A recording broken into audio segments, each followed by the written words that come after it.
our ninth unit coordination compound, and today there is a test for you so that you can evaluate yourself what you gain and what you find. Let's start. Question number 5 1 to 5 question 1 marks के हैं, ठीक है। Question जो पूरा test है आपका 30 marks का रहेगा, ठीक है, और आपका 1.5 आवर का टाइम रहेगा, ठीक है। क्वेश्चन नंबर 1 है, उसमें आपने आईयूपीएक नेम लिखना है इस कंपाउंड का। सेकंड क्वेश्चन में आपने लिगेंड्स के बारे में बताना है, उसकी डेफिनेशन बतानी है, क्या होते हैं लिगेंड्स एग्जांपल के साथ। थर्ड क्वेश्चन में आपको बताना है कि जो सेंट्रल मेटल एटम की वो कौन सी दो प्रॉपर्टीज हैं जिसके बेस पे हम बता सकते हैं कि वो क्या है, स्टेबल कंपाउंड्स हैं। नेक्स्ट में आपने एग्जांपल बताने हैं उन कॉम्प्लेक्सेस के जो मेडिसिन में यूज किए जाते हैं। क्वेश्चन नंबर 5 में आपको बताना है एमी बाइडेंटेड लिगेंड के बारे में एग्जांपल के साथ, ठीक है। ये 5 क्वेश्चन जो है आपके 1 मार्क्स के हैं। क्वेश्चन नंबर 6 है, describe the hybridization scheme resultant geometry and magnetic behaviour of hexaammine cobaltine. इसके आपको हाइब्रिडाइजेशन, ज्योमेट्री और मैग्नेटिक बिहेवियर बताना है, ठीक है। क्वेश्चन ये है आपका 2 मार्क्स का। 6 से लेकर आपके क्वेश्चन नंबर 10 तक रहेंगे 2 मार्क्स के, ठीक है। क्वेश्चन नंबर 7 के 2 पार्ट्स हैं। 1 पार्ट में आपने बताना है कि लो स्पिन ऑक्टाहेड्रल कॉम्प्लेक्सेस है निकल के वो नहीं मिलते हैं, क्यों। दूसरे में बताना है कि जो कार्बोनिल है CO is a stronger ligand than amine NH3 for any metal, ठीक है। Question number 8, explain the following giving an example in each case.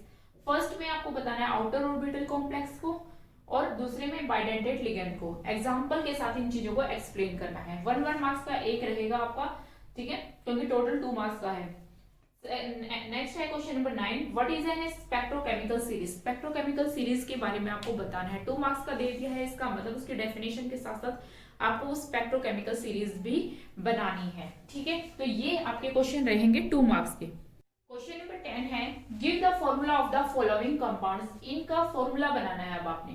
Tetra amine die aqua cobalt 3 chloride का और पोटेशियम टेट्रासाइनो निकलेट 2 आयन का, ठीक है। तो ये आपका 2 मार्क्स का क्वेश्चन है। अब क्वेश्चन नंबर 11 to 15 जो है आपके रहेंगे 3 मार्क्स के, ठीक है। क्वेश्चन नंबर 1 है, इसमें आपको पोस्टुलेट्स लिखनी है वैलेंस बॉन्ड थ्योरी की विद इट्स लिमिटेशंस, ठीक है। क्वेश्चन नंबर 12 में 2 पार्ट्स हैं। एक में आपको बताना है crystal field splitting in octahedral compounds, ये आपका रहेगा 2 मार्क्स का क्वेश्चन। और इसका 1 पार्ट से डिफाइन करनी है CFSC को, क्रिस्टल फील्ड स्टेबलाइजेशन एनर्जी को आपको डिफाइन करना है। ये रहेगा 1 मार्क्स का। टोटल आपका 3 मार्क्स का रहेगा ये।